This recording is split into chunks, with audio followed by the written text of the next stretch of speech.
really is over to the United States. Now, the biggest concern perhaps is what kind of reception they may receive if they do decide to come, whether that's a group of floating, protesting flotillas, which reopens old wounds. But in terms of the government's perspective, the standoff is very much over and our harbours are very much open, Hillary. Mikey, thank you.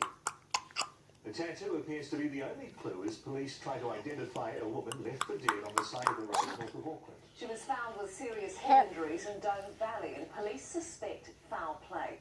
Gemma Coombe reports. In the grass on the side of State Highway 1, clues to help solve a mysterious Your turn. crime. We have a woman in hospital.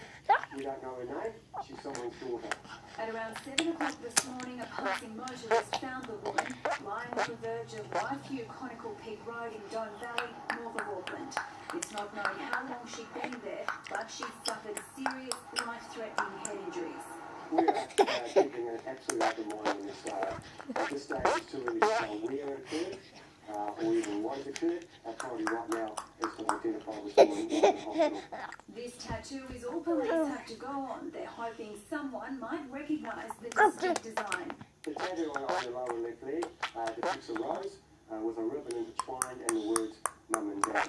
This corner on State Highway 1 in Dome Valley has been closed for several hours as police and forensics search the scene for any clues as to what might have happened to the victim.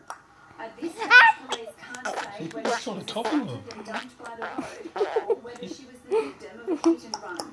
But they have confirmed the crime scene is large. We'll have seen the crime scene examination as far as we need to go. So we're keeping an open mind as to where and what has happened. So we will continue to keep quite a wide search going. While she undergoes surgery at Auckland Hospital, police are hoping to work out who she might be. Gemma Coombe, News Hub. Auckland's southern motorway has resembled a car park for much of the afternoon after a digger was knocked off a trailer, forcing the closure of southbound lanes.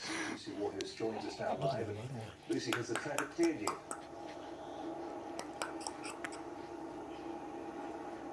The traffic has been bumper to bumper all afternoon and things don't seem to have improved much tonight. What happened was about 1:15 this afternoon, a digger on the back of a truck